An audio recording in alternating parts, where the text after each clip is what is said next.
Welcome, everyone. Today, I want to take you on a journey, not just through time, but through hope, through struggle, through revolution, through friendship between nations, and through the soul of one of the most powerful symbols in human history, the Statue of Liberty. You've seen her in photos, you've seen her in movies. Maybe you've even stood before her looking up at that towering green figure holding a torch to the sky. But do you know her story? Do you know why she exists? Do you know the secrets she holds inside her copper skin? This isn't just the story of a statue. It's the story of millions of immigrants who crossed oceans in search of freedom. The story of revolutionaries who risked everything to fight for liberty. The story of friendship between two powerful countries, France and the United States. And the story of how hope is built, brick by brick, even when the world tries to break you down. This video is for anyone who's ever felt lost, for anyone searching for light in the darkness, and for anyone who still believes in something bigger than themselves. So sit back, open your heart, and come with me. Because once you know the real story of the Statue of Liberty, you'll never look at her the same way again. This story is perfect for your English because it's told in simple, clear language, filled with real emotions, powerful vocabulary, and natural sentence flow. It helps you understand, feel, and think in English, all while learning about one of the most inspiring stories in the world. Let's begin. Part 1. The birth of an idea, how it all began. The year is 1865. The American Civil War had just ended. The United States had been torn apart by a brutal war between the North and the South over slavery and states' rights. Over 600,000 Americans were dead, families destroyed, cities in ruin. But out of the ashes of war, one powerful idea remained standing: freedom. Across the ocean, in France, a man was watching. His name was Édouard René de La Boulaye. He wasn't a soldier. He wasn't an artist. He was a French law professor, historian, and political thinker. And he loved America. He believed the U.S. was a model of freedom, a country where democracy was real and liberty lived in the hearts of the people. And he wanted to honor that.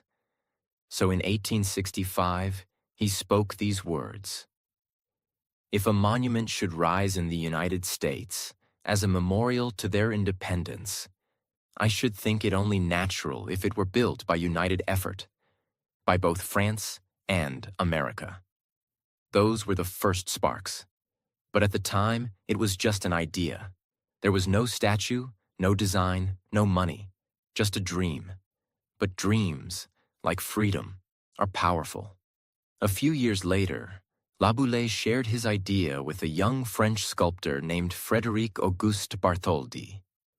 Bartholdi had a wild imagination. He had always been fascinated by giant sculptures, and he believed in making art that inspired nations. When La Boulaye told him about a statue symbolizing liberty to honor the U.S., Bartholdi's mind exploded with ideas.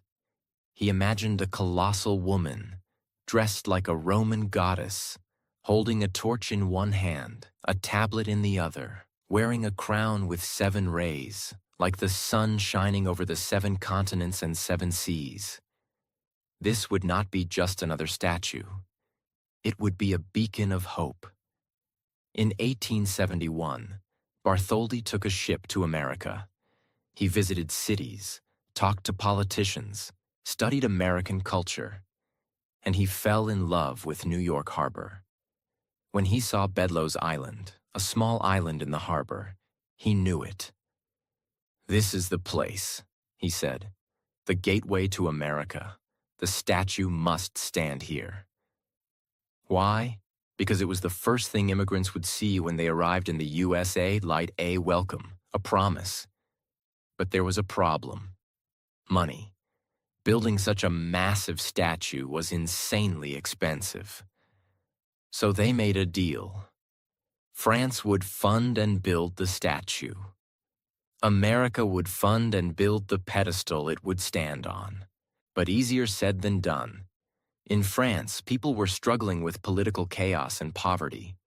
In America, the Civil War had just ended, and people were focused on rebuilding their own lives. Convincing people to donate money for a statue? It sounded crazy. Still, Bartholdi didn't give up. In France, he partnered with a brilliant engineer, Gustave Eiffel. Yes, the same man who later built the Eiffel Tower. Together, they designed the internal metal structure that would hold the statue upright through wind, rain, and time. Bartholdi began building the arm holding the torch first. He wanted something physical to show people, to get them excited. He built it huge. The fingers alone were taller than a person. He sent it to America early, and in 1876, during the U.S. Centennial Celebration in Philadelphia, thousands of people saw the Arm of Liberty for the first time. People were stunned. This wasn't just a statue. This was something legendary. But in America, things weren't going well. The U.S. had agreed to build the pedestal, but there was no money. The government didn't help. Wealthy elites said it wasn't worth it. Newspapers mocked the project. It looked like the dream might die. But then, something powerful happened. In 1885, a Hungarian immigrant named Joseph Pulitzer, who owned a newspaper called the New York World, decided to take a stand. He wrote, "Let us not wait for the millionaires. The statue is for the people. Let the people build it." And he started a massive public fundraising campaign. He promised to print the name of every single person who donated, no matter how small. And guess what? People responded. Over 120,000 donations came in. Most were under $1. Many were from school children, factory workers, and poor families. This wasn't just about a statue anymore. It was a movement. The people were saying, "We believe in liberty, and we'll build it ourselves." Part 2. Rebuilding a Giant, Piece by Piece, the Arrival and Assembly of Liberty. The year is 1885. After nearly 20 years of dreaming, designing, building, and struggling, the Statue of Liberty has finally arrived in New York Harbor, in the form of 350 broken pieces packed inside 214 wooden crates. Each crate was labeled, numbered, and carefully protected. But what lay inside wasn't just copper and metal. It was hope. It was sacrifice. It was a gift from the people of France to the people of America. And now, the real challenge began.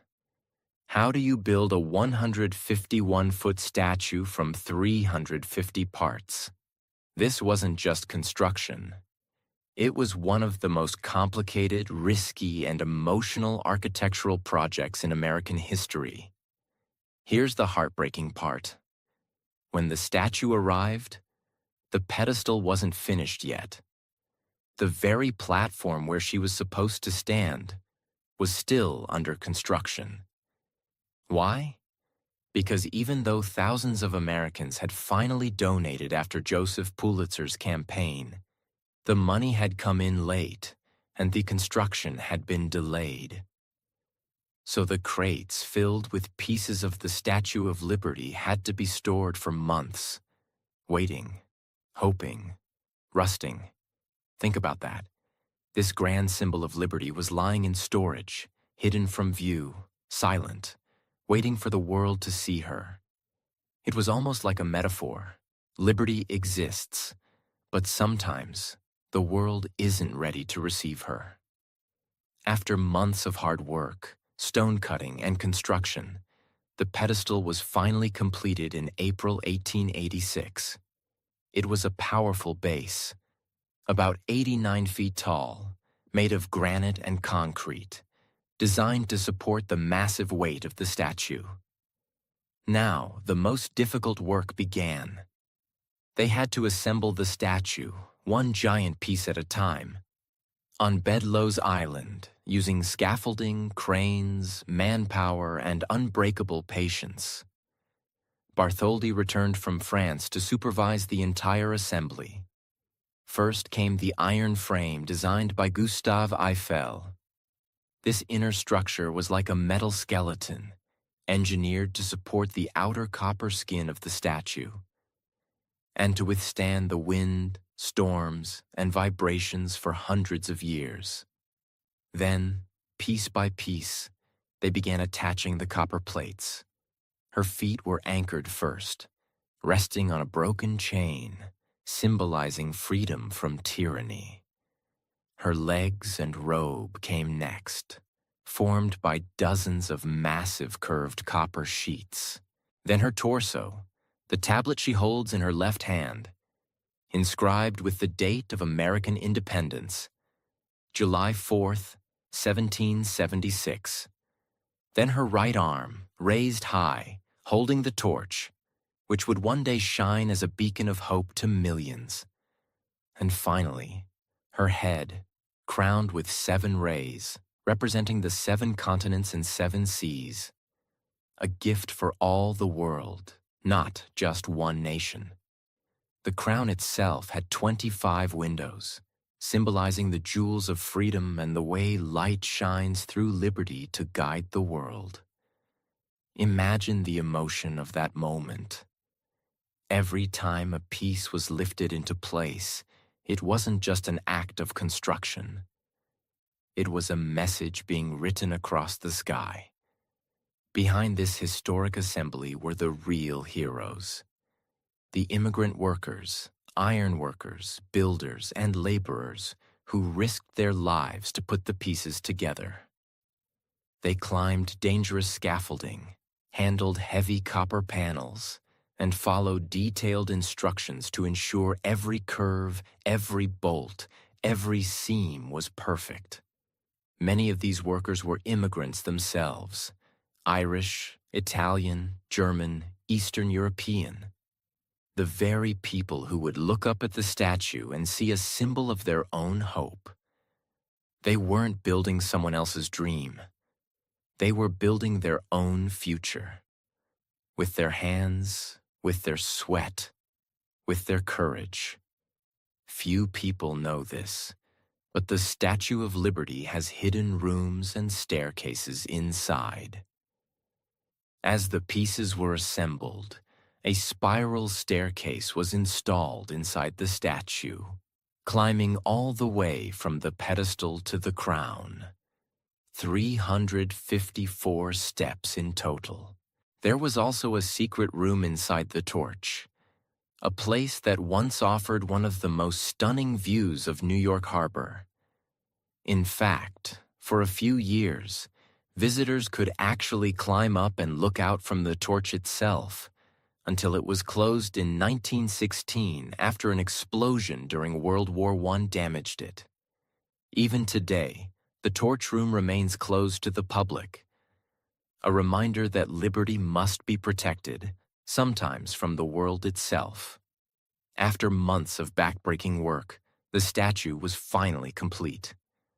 And on October 28, 1886, the Statue of Liberty was officially unveiled.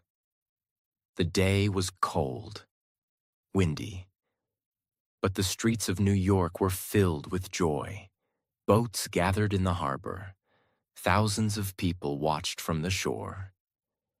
President Grover Cleveland came to give the speech. He said, "We will not forget that liberty has here made her home."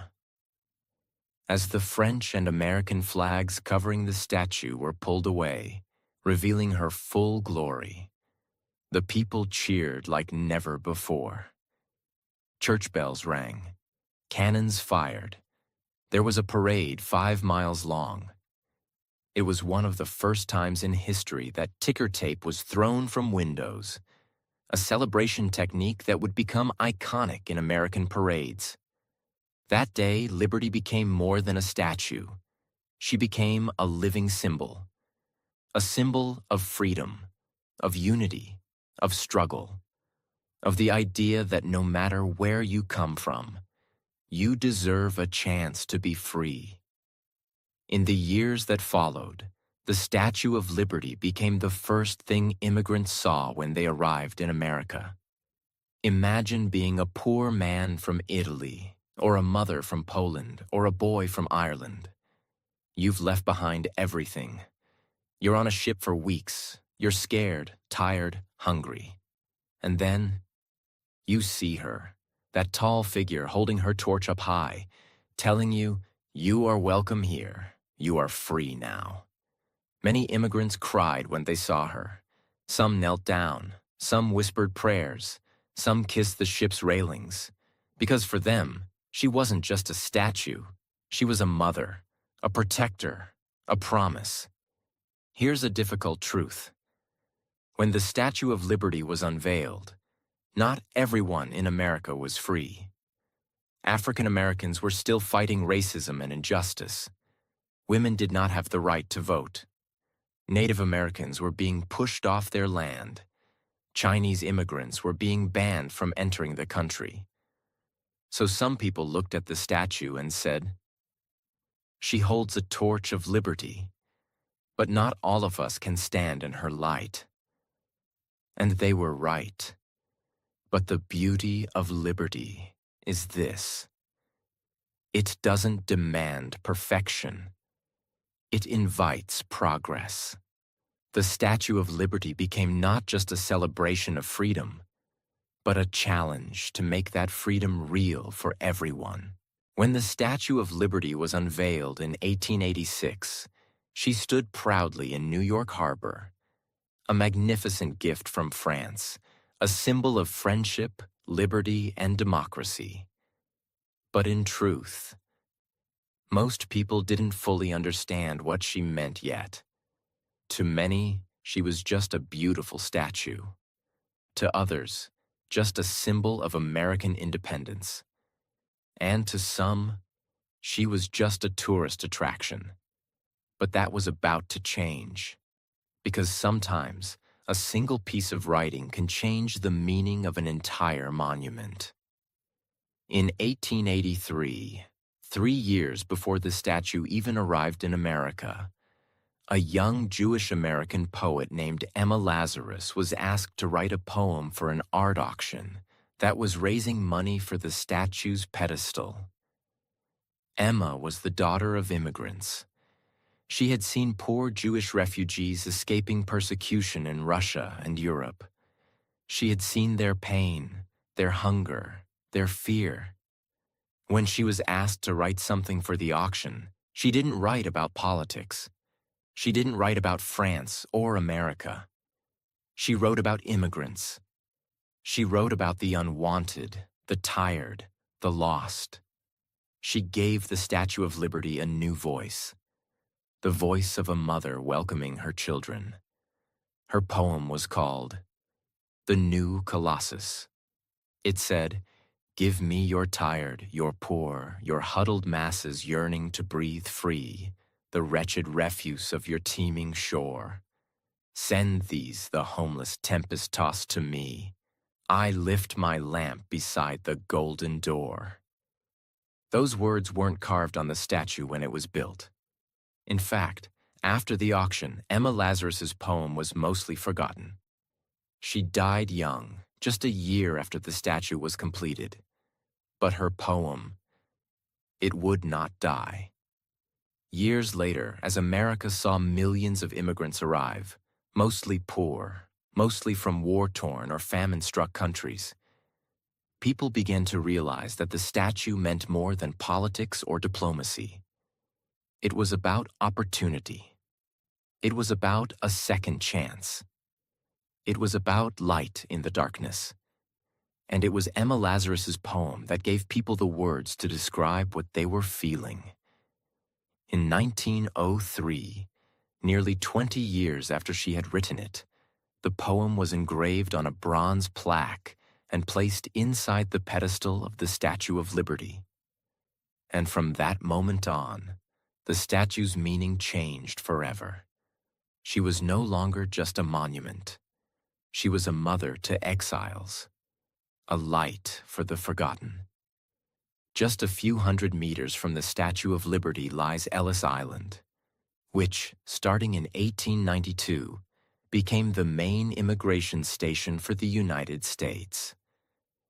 Between 1892 and 1954, over 12 million immigrants passed through Ellis Island. It was the first place they arrived after their long journey across the Atlantic. They were inspected, questioned, examined. Some were approved to enter America. Some were rejected. Some families were separated forever. And while they waited, scared and exhausted, many of them stood by the windows and looked at the Statue of Liberty. They stared at her torch, at her crown, at her unshaken stance in the middle of the sea, and they whispered to themselves, "If she is still standing, maybe I can stand too." As time passed, the Statue of Liberty began to mean different things to different people. For some, she was a symbol of freedom. For others, a symbol of hypocrisy. Because not all were truly free. And in that contradiction, powerful movements were born. 1. The suffragists, fighting for women's rights. In 1886, the same year the statue was unveiled, American women still couldn't vote.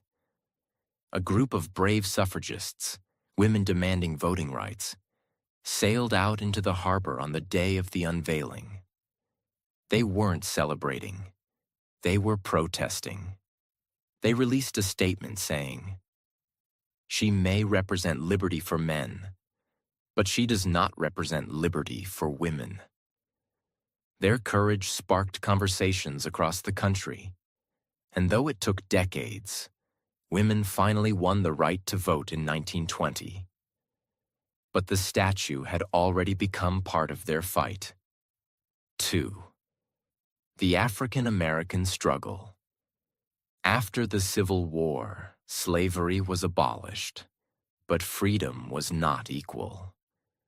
Many African Americans looked at the statue and said, "She is made of copper, but we are still in chains." In 1917, during World War I, a silent protest march was held in New York City by thousands of Black Americans, dressed in white, carrying signs that said, "Liberty has not come to us." Again, the Statue of Liberty became not just a symbol of pride, but a mirror, a challenge, a question.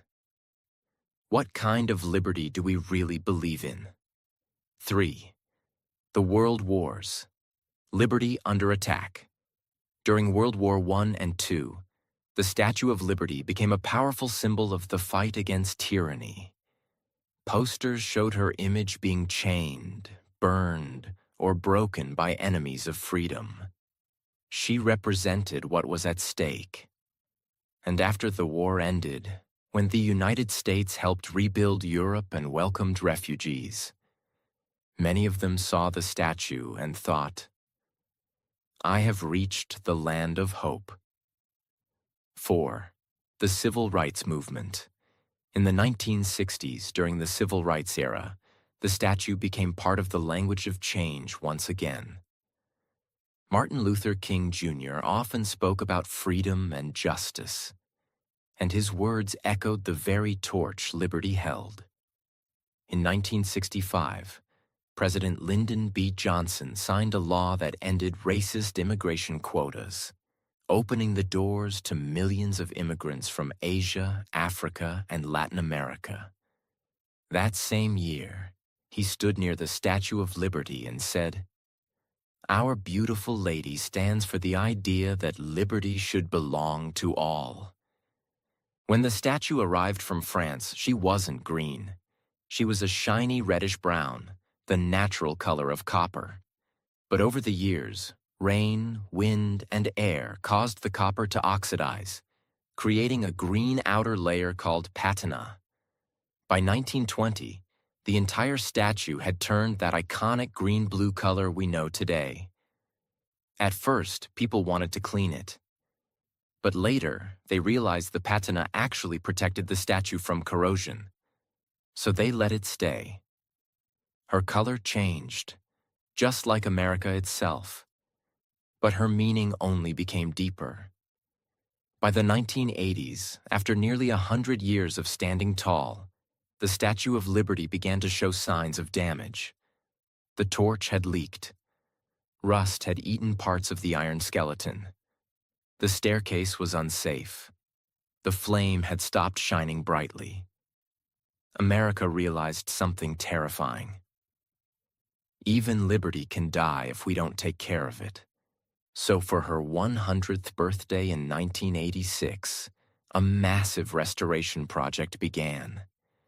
Engineers, historians, artists, and workers from across the country came together to fix her.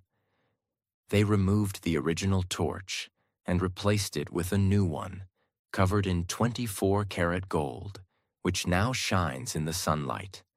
They replaced her skeleton with stainless steel. They fixed her skin.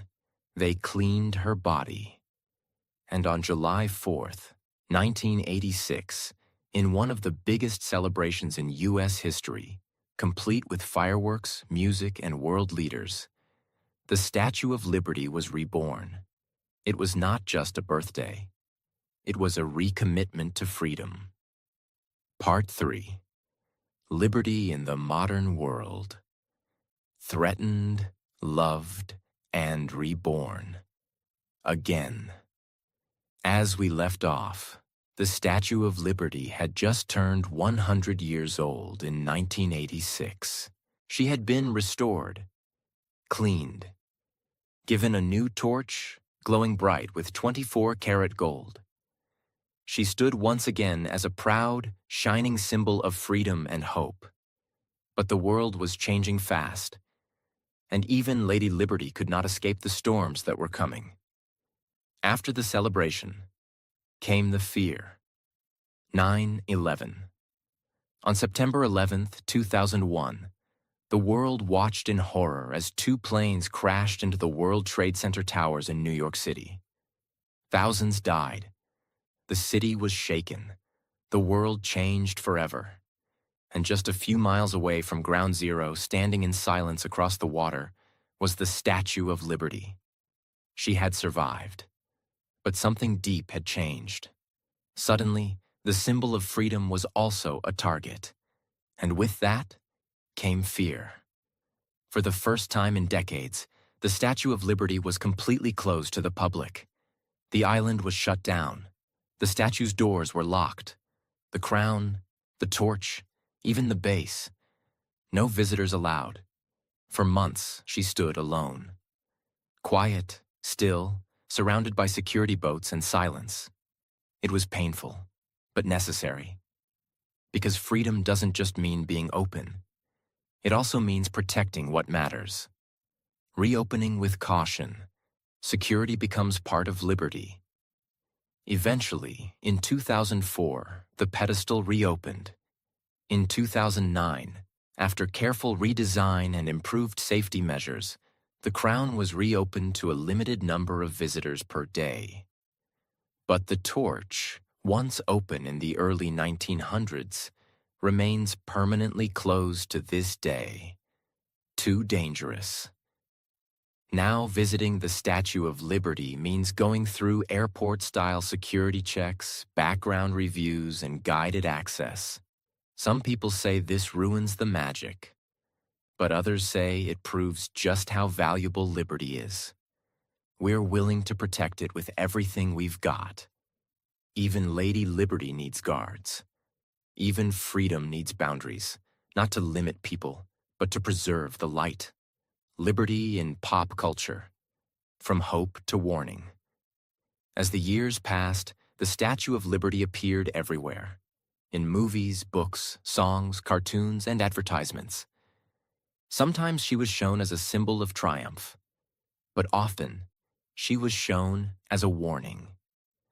In films like Planet of the Apes, The Day After Tomorrow, and Independence Day, the statue is shown destroyed, drowned, or falling apart. Why? Because artists were asking a difficult question.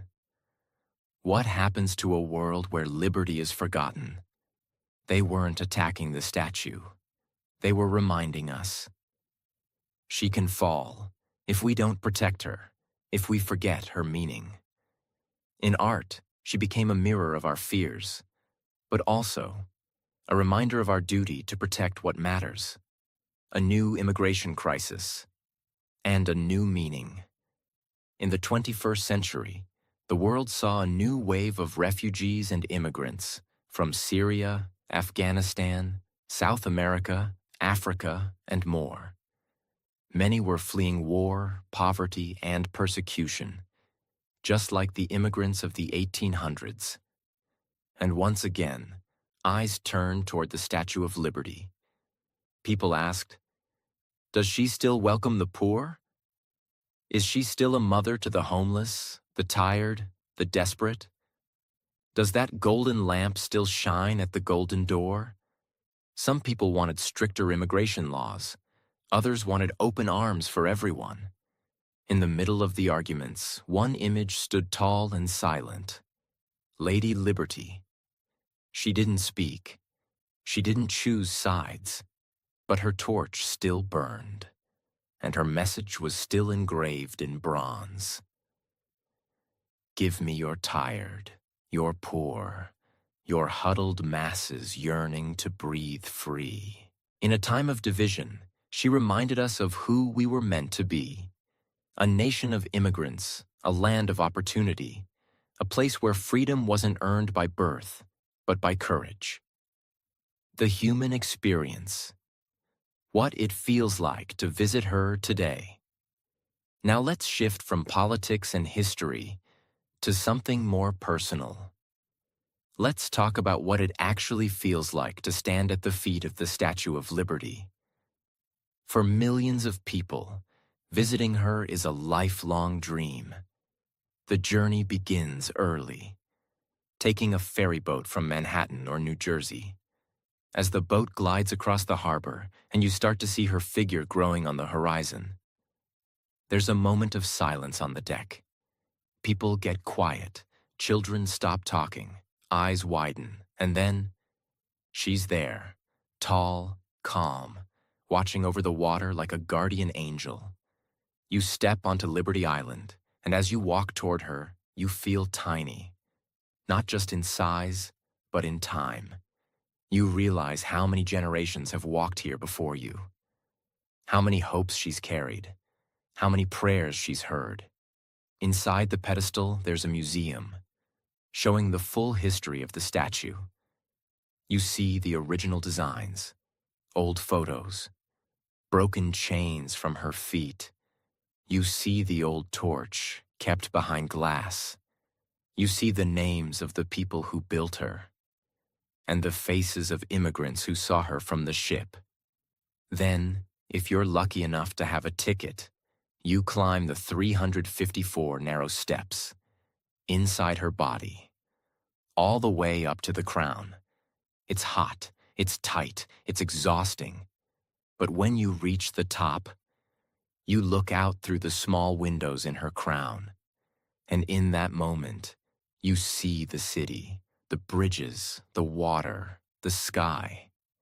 And something strange happens. You don't feel above it all. You feel responsible for it all, because once you stand in her crown, you're no longer just a visitor. You become a guardian of her meaning. She has no face turned toward America. Here's something most people never notice. The Statue of Liberty is not facing America.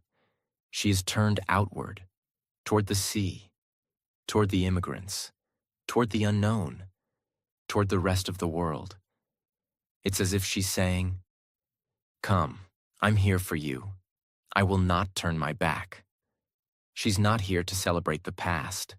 She's here to welcome the future. That single detail, her direction, says everything. Her torch is still lit, but she needs us now. The world today is more connected and more divided than ever before. We live in an age of technology, speed, and endless noise. But people are still searching for the same things they always have: safety, belonging, opportunity, freedom. And that's why the Statue of Liberty still matters. Because she is not just an old monument made of copper. She is a living idea. And like all ideas, she can be forgotten, ignored, or misunderstood. But if we remember her, if we tell her story, if we keep her torch burning in our hearts, then she becomes more powerful than any weapon, wall, or flag. She becomes a promise. Part 4. The Legacy of Liberty. A flame that must never die.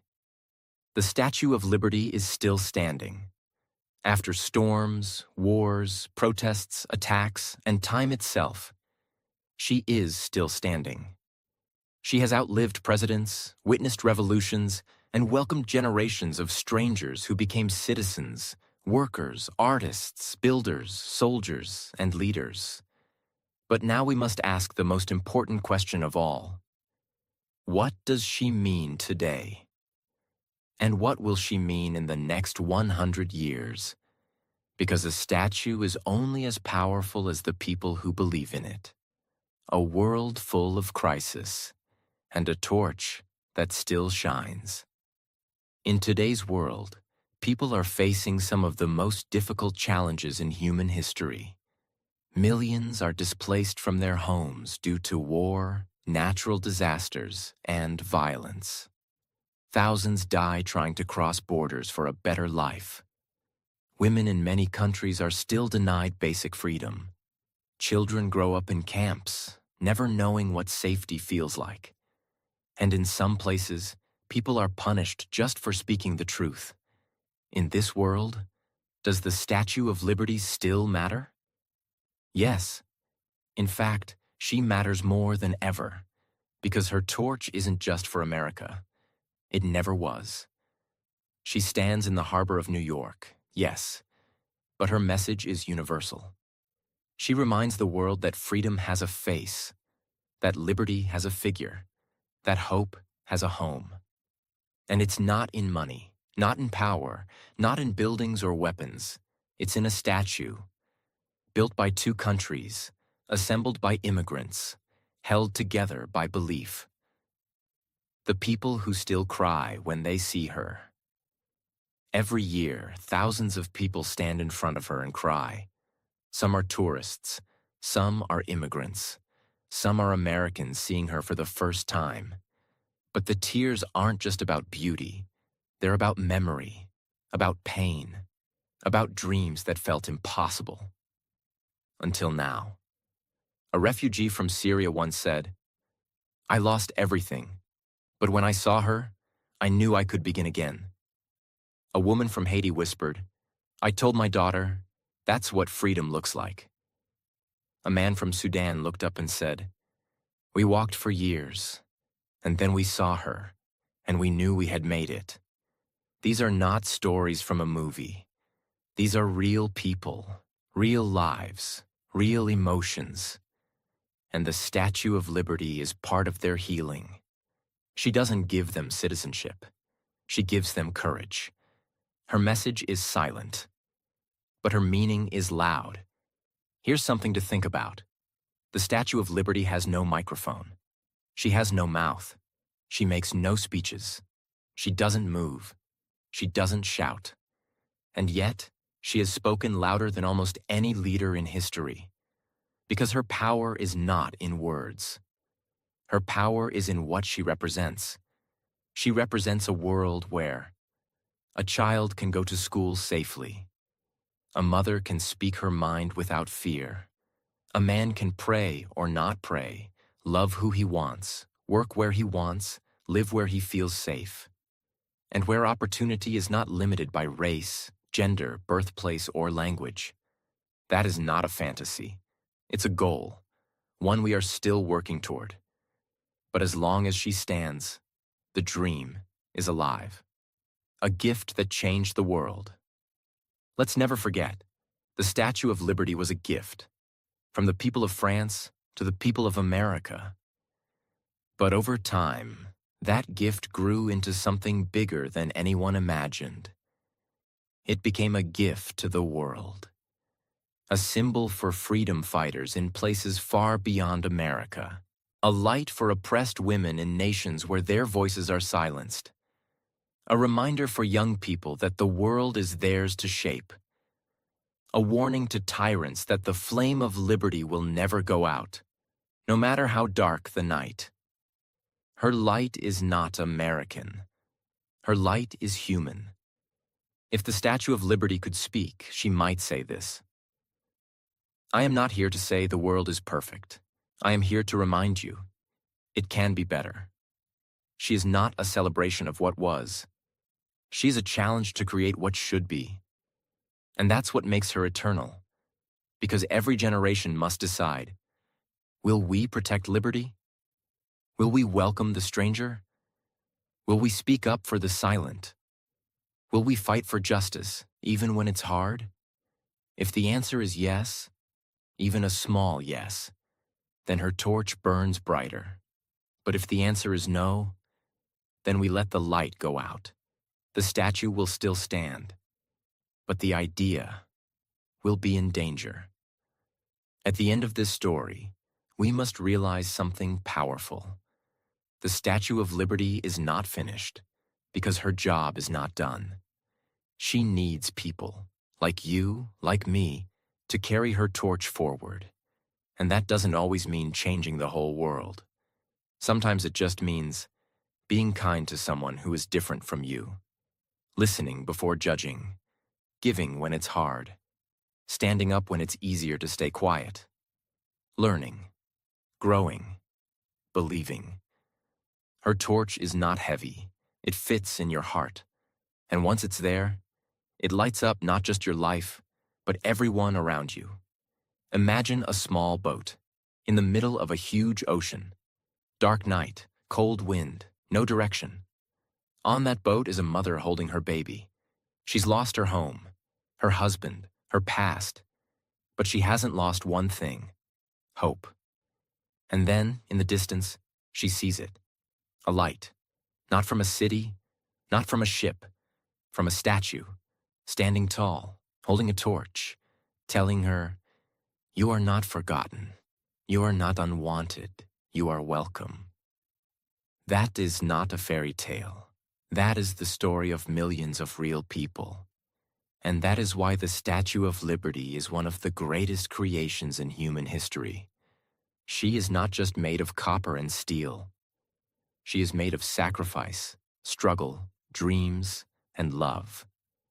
She doesn't belong to any one race, religion, or nation. She belongs to everyone who believes in the right to be free, equal, and respected. As long as we carry her story forward, as long as we protect her meaning, as long as we live the values she represents, she will never fall, and neither will we. Thank you for watching this story.